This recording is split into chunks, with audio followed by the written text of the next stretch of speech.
आत्महत्या जैसे महापाप से भी मुक्ति का कोई मार्ग हो सकता है?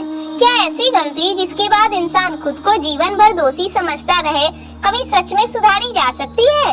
एक बलशाली क्षत्रिय के हाथों क्रोध में एक ब्राह्मण की मृत्यु हो गई। उसके सामने सिर्फ दो रास्ते थे, अपने अपराध से भाग जाना या उसे स्वीकार करके प्रायश्चित का मार्ग चुनना। उसने दूसरा रास्ता चुना और यहीं से शुरू होती है कामिका एकादशी की कथा। एक ऐसी कथा जिसमें पाप से भी ज्यादा महत्वपूर्ण है पश्चाताप, स्वीकार और परिवर्तन। कथा परंपरा में कामिका एकादशी के महात्म को अत्यंत प्रभावशाली बताया गया है। इसके श्रवण से महान यज्ञों के समान पुण्य प्राप्त होने की मान्यता मिलती है। लेकिन आखिर कामिका एकादशी है क्या? इसका व्रत कैसे किया जाता है? पूजा में क्या सामग्री चाहिए, क्या खाना चाहिए और क्या नहीं, पारण कैसे करें और सबसे महत्वपूर्ण इस प्राचीन कथा का आज हमारे जीवन से क्या संबंध है? आज सोलवेद पर जानिए कामिका एकादशी की संपूर्ण पूजा विधि और सुनिए इसकी पूरी कथा। हर हर महादेव, जय श्री हरि। सोलवेद की ओर से आपका स्वागत है। हिंदू पंचांग में प्रत्येक पक्ष की 11वीं तिथि को एकादशी कहा जाता है। एकादशी को भगवान विष्णु की उपासना, संयम, आत्मचिंतन और इंद्रिय निग्रह से जोड़ा जाता है। श्रावण मास के कृष्ण पक्ष में आने वाली एकादशी को कामिका एकादशी कहा जाता है। 2026 में कामिका एकादशी 9 अगस्त रविवार के रूप में दिया जा रहा है। हालांकि एकादशी तिथि और पारण के समय में पंचांग तथा स्थान के अनुसार अंतर हो सकता है, इसलिए व्रत रखने वाले व्यक्ति को अपने शहर के स्थानीय पंचांग में दिए गए तिथि और पारण मुहूर्त को अंतिम मानना चाहिए। कामिका एकादशी की कथा और महत्व विभिन्न पौराणिक एवं वैष्णव परंपरा में मिलता है। इसमें भगवान विष्णु की पूजा, दीपदान, तुलसी अर्पण, व्रत और नाम स्मरण का विशेष महत्व बताया जाता है। कामिका नाम को परंपरागत रूप से कामना या इच्छा से जोड़कर समझाया जाता है, लेकिन इस एकादशी का संदेश केवल इच्छा पूर्ति तक सीमित नहीं है। कभी कभी मनुष्य की सबसे बड़ी इच्छा धन, सफलता या कोई वस्तु नहीं होती। कभी उसकी सबसे बड़ी इच्छा होती है मन का बोझ हल्का होना, अपने अपराध से बाहर निकलना और फिर से सही मार्ग पर लौट पाना। पूजा सामग्री: भगवान विष्णु के लिए श्री हरि या विष्णु की मूर्ति, पूजा की चौकी, पीला या साफ कपड़ा, पीले फूल या उपलब्ध सात्विक पुष्प, तुलसी दल, चंदन, रोली, कुमकुम, अक्षत, धूप, अगरबत्ती, घी का दीपक, कपूर, मौली, कलावा, फल, नारियल यदि उपलब्ध हो। पंचामृत के लिए दूध, दही, घी, शहद और गुड़। अन्य सामग्री: शुद्ध जल, तांबे पीतल का लोटा या कलश, पूजा की थाली, शंख, घंटी। दान के लिए अपनी सामर्थ्य अनुसार फल, भोजन, अन्न जब द्वादशी पर दान किया जाए। अस्त्र, तिल, घी, दक्षिणा। ध्यान रखें, पूजा की हर सामग्री होना अनिवार्य नहीं है। श्रद्धा के साथ उपलब्ध सामग्री से भी भगवान की पूजा की जा सकती है। अब जानिए कामिका एकादशी की संपूर्ण पूजा विधि। अगर आप घर पर कामिका एकादशी की पूजा करना चाहते हैं तो इसे बहुत जटिल बनाने की आवश्यकता नहीं है। सबसे महत्वपूर्ण है श्रद्धा, स्वच्छता, संयम और भगवान का स्मरण। एकादशी की तैयारी 10वीं से शुरू करना अच्छा माना जाता है। शाम को सात्विक भोजन करें, मन को शांत रखें, अनावश्यक क्रोध, विवाद और नकारात्मकता से बचें। अगले दिन के व्रत का संकल्प मन में लें।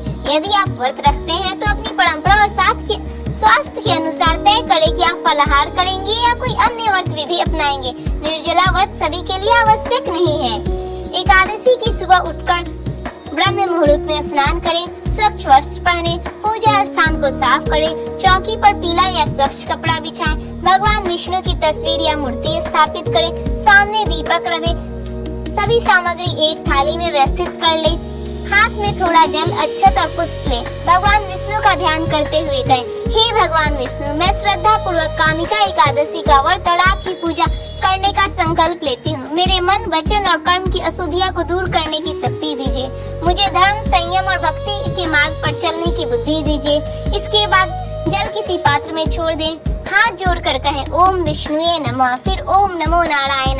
भगवान को प्रणाम करें, भगवान को शुद्ध जल अर्पित करें। यदि ऐसी प्रतिमा या शालिग्राम हो जिसकी स्नान पूजा आपकी परंपरा में की जाती है तो पंचामृत स्नान कराया जा सकता है। तस्वीर पर पंचामृत न डालें।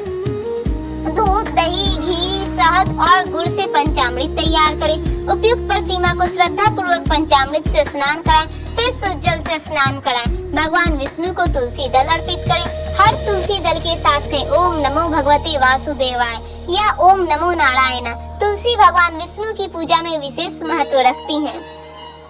भगवान को चंदन अर्पित करें, फूल चढ़ाएं, घी का दीपक जलाएं, धूप अगरबत्ती दिखाएं, दीप के सामने मन में कहें, हे नारायण, मेरे भीतर के अज्ञान, अहंकार और नकारात्मकता का अंधकार दूर कीजिए। भगवान को फल अर्पित करें, केला, नारियल, सेब, अनार या उपलब्ध सात्विक फल रख सकते हैं। यदि प्रसाद बनाना चाहते हैं तो व्रत अनुकूल सामग्री का उपयोग करें। अब भगवान विष्णु के इस मंत्र का जाप करें, ओम नमो भगवते वासुदेवाय। 108 बार जाप करना एक सरल विकल्प है। इसके अतिरिक्त ओम नमो नारायणाय का भी जाप किया जा सकता है। समय हो तो विष्णु सहस्त्रनाम, भगवत गीता या भगवान विष्णु से संबंधित स्तोत्र का पाठ करें। अब कामिका एकादशी की कथा सुने या पढ़ें। कथा के समय यह भाव रखें, हे भगवान, मुझे अपनी गलतियों को पहचानने, स्वीकार करने और सुधारने की शक्ति दीजिए। बहुत समय पहले एक गांव में एक वीर और बलशाली क्षत्रिय रहता था। वह साहसी था, उसके स्वभाव में क्रोध भी था। एक दिन किसी बात को लेकर उसकी एक ब्राह्मण से कहासुनी हो गई। शुरुआत में एक सामान्य विवाद से हुई, लेकिन धीरे धीरे शब्दों ने क्रोध का रूप ले लिया और क्रोध ने हाथापाई का। क्षत्रिय शारीरिक रूप से बहुत अधिक शक्तिशाली था, जबकि वह ब्राह्मण दुर्बल था। संघर्ष के दौरान क्षत्रिय का प्रहार इतना गंभीर हुआ कि ब्राह्मण की मृत्यु हो गई। एक पल में सब कुछ बदल गया। जिस व्यक्ति को कुछ क्षण पहले अपने क्रोध पर नियंत्रण नहीं था, अब वह अपनी आंखों के सामने हुई मृत्यु को देखकर स्तब्ध खड़ा रहा। उसका क्रोध समाप्त हो चुका था। अब उसके भीतर केवल एक भावना थी, पश्चाताप। उसने मृत ब्राह्मण को देखा और उसके मन में विचार आया, मेरे हाथों एक मनुष्य की मृत्यु हो गई। मैंने अपने क्रोध में ऐसा काम कर दिया जिससे मैं वापस नहीं ले सकता। वह अपने किए हुए से भागना नहीं चाहता था। उसने सोचा कि कम से कम मृत ब्राह्मण के अंतिम संस्कार में अपना कर्तव्य निभाए। वह पंडितों और ब्राह्मणों के पास पहुंचा, लेकिन वहां उसे स्वीकार नहीं किया गया। उन्होंने कहा, तुम पर ब्रह्म हत्या का दोष है। जब तक तुम इसका प्रायश्चित नहीं करते तब हम तुम्हारे यहाँ भोजन ग्रहण नहीं कर सकते। यह सुनकर क्षत्रिय और भी टूट गया, लेकिन उसने बहस नहीं की। उसने यह नहीं कहा कि मुझसे जानबूझकर नहीं कहा हुआ। उसने यह नहीं कहा कि वह भी मुझसे लड़ रहा था। उसने अपनी शक्ति का बहाना नहीं बनाया। उसने केवल एक प्रश्न पूछा, यदि मुझसे इतना बड़ा अपराध हो गया है तो क्या मेरे लिए कोई प्रायश्चित का मार्ग बचा है? तब ब्राह्मणों ने उसे एक उपाय बताया। उन्होंने कहा, श्रावण मास के कृष्ण पक्ष की एकादशी को भगवान विष्णु के लिए श्रद्धा पूर्वक व्रत और पूजा करो।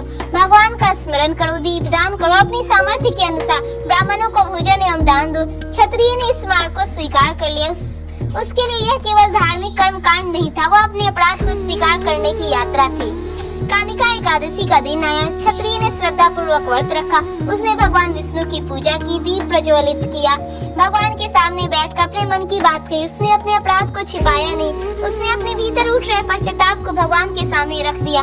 रात आई। कथा परंपरा में वर्णित है कि उसने रात्रि में जागरण करते हुए भगवान विष्णु का स्मरण किया। उसके मन में कोई दिखावा नहीं था, वह केवल एक बात चाहता था, अपने अपराध से मुक्ति और अपने भीतर परिवर्तन। उसकी भक्ति, पश्चाताप और श्रद्धा से भगवान विष्णु प्रसन्न हुए।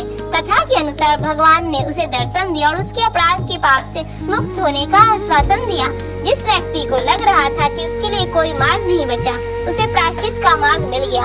और यही कामिका एकादशी की कथा का सबसे गहरा संदेश है। ईश्वर की शरण में लौटने का मार्ग बंद नहीं होता, लेकिन इसका अर्थ यह नहीं है कि कर्मों के परिणाम महत्वहीन है, बल्कि कथा यह सिखाती है कि गलती स्वीकार करना, पश्चाताप करना और स्वयं को बदलना ही आध्यात्मिक यात्रा की शुरुआत है। इस कथा की सबसे बड़ी बात यह नहीं है कि पाप कितना बड़ा था, बल्कि यह है कि गलती के बाद इंसान क्या करता है। क्षत्रिय ने अपनी गलती को स्वीकार की। उसने बहाना नहीं बनाया, उसने दूसरों पर दोष नहीं डाला, उसने प्रायश्चित का मार्ग खोजा और स्वयं को बदलने का प्रयास किया। यही तीन बातें आज भी हमारे जीवन में महत्वपूर्ण है। यह अंतर समझना बहुत जरूरी है। अपराध बोध कहता है कि मैं बुरा हूँ, लेकिन प्रायश्चित कहता है मैंने गलत किया और मुझे इसे सुधारने का प्रयास करना चाहिए। अपराध बोध हमें भीतर से तोड़ सकता है, लेकिन सच्चा प्रायश्चित हमें परिवर्तन की ओर ले जा सकता है। इसीलिए कामिका एकादशी को केवल पाप से मुक्ति की कथा की तरह देखना अधूरा होगा। इसे आत्मशुद्धि, जिम्मेवारी और परिवर्तन की कथा के रूप में भी समझा जा सकता है। यदि आप निर्जला व्रत नहीं कर रहे हैं तो अपनी परंपरा के अनुसार फलाहार कर सकते हैं। सामान्यतः व्रत में उपयोग किए जाने विकल्पों में फल, दूध, दही, मखाना, साबूदाना, सिंघाड़े का आटा, राजगीरा आदि शामिल हो सकते हैं, लेकिन अलग अलग परिवारों और परंपराओं में नियम अलग हो सकते हैं। सामान्यतः एकादशी में बचे चावल, गेहूं, सामान्य अनाज, दालें और भोजन। व्रत की कठोरता अपनी परंपरा, आयु और स्वास्थ्य के अनुसार रखे। एकादशी पर क्या ना करे, क्रोध ना करे, झूठ और निंदा से बचे, अनावश्यक विवाद ना करे, किसी के व्रत का मजाक ना उड़ाए, दिखावे के लिए कठिन व्रत ना करे, भगवान का नाम ले, कथा सुने, सेवा करे, दान करे, संयम रखे, आत्मचिंतन करे। कामिका एकादशी को अपने सामर्थ्य के अनुसार सेवा और दान करना भी पुण्यकारी माना जाता है। आप किसी जरूरतमंद को भोजन करा सकते हैं, फल दे सकते हैं, वस्त्र दान कर सकते हैं, मंदिर में सेवा कर सकते हैं, गौ सेवा कर सकते हैं, किसी जरूरतमंद की सहायता कर सकते हैं, ब्राह्मण संत को भोजन या दक्षिणा दे सकते हैं। दान में राशि से अधिक महत्वपूर्ण है भाव। एकादशी का व्रत द्वादशी तिथि में पारण करके पूर्ण किया जाता है, लेकिन पारण का एग्जैक्ट समय सभी जगह एक जैसा नहीं होता।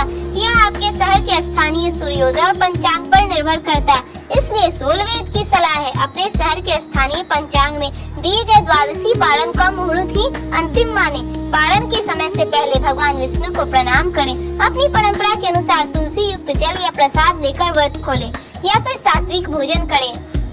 अब एक बार इस पूरी कथा को जीवन से जोड़ कर देखिए। क्या आपके मन में भी किसी बात का पछतावा है? कोई कठोर शब्द, कोई गलत निर्णय, किसी अपने को पहुंचाई गई चोट, किसी रिश्ते में हुई गलती या कोई ऐसी बात जिसे आप आज ही बदलना चाहते हैं? तो आज खुद से 3 प्रश्न पूछिए।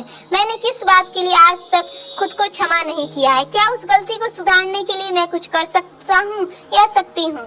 क्या मैं वही गलती दोबारा ना करने का संकल्प ले सकता या सकती हूँ? शायद यही इस कथा का सबसे सुंदर साधना है।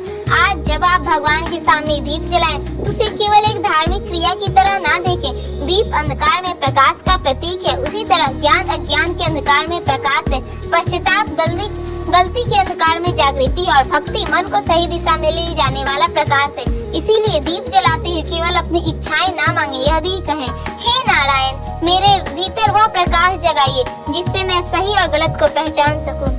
विशेष प्रार्थना करें, हे नारायण, हमसे हुई भूलों को स्वीकार करने का साहस दीजिए। जहाँ हमने किसी को दुख पहुँचाया है वहाँ सुधार करने की बुद्धि दीजिए। जहाँ हमारा अहंकार हमें रोकता है वहाँ विनम्रता दीजिए। जहाँ अपराध बोध हमें भीतर से तोड़ता है वहाँ परिवर्तन का मार्ग दिखाइए। हमारे मन को इतना निर्मल कीजिए कि हम अपनी गलतियों से भागे नहीं बल्कि उनसे सीख कर बेहतर मनुष्य बने। हमारे भीतर करुणा जगाइए, हमारे कर्मों में धर्म जगाइए और हमें अपनी शरण में ऐसा स्थान दीजिए जहाँ से हम फिर वही सही मार्ग पर चलना सीख सकें। ओम नमो भगवते वासुदेवाय। जय श्री हरि। कामिका एकादशी हमें केवल यह नहीं सिखाती कि पाप से मुक्ति कैसे मिले, यह हमें उससे भी यह गहरा प्रश्न पूछती है, गलती के बाद मैं कैसा इंसान बनूं? क्योंकि सच्ची मुक्ति केवल अपराध बोध से निकलना नहीं है, सच्ची मुक्ति है गलती स्वीकार करना, जहाँ संभव हो वहाँ सुधार करना, अपने कर्मों की जिम्मेवारी लेना और फिर उसी अंधकार में वापस ना लौटना। यही कामिका एकादशी की कथा का सार है। कामिका एकादशी की व्रत विधि, पूजा सामग्री, व्रत में क्या खाएं क्या ना खाएं, पारण के नियम को सेव कर लें ताकि पूजा के समय आपको सब कुछ एक जगह मिल सके। और अगर आप चाहते हैं कि हर व्रत के पीछे छिपी कथा, शास्त्रीय अर्थ और आध्यात्मिक संदेश आपको सरल भाषा में मिले तो सोलवेद को सब्सक्राइब करना ना भूले। हर एकादशी, हर व्रत, हर पावन दिन कथा के साथ, अर्थ के साथ, परंपरा के साथ। सोलवेद, your everyday spiritual destination. Her her Mahadev.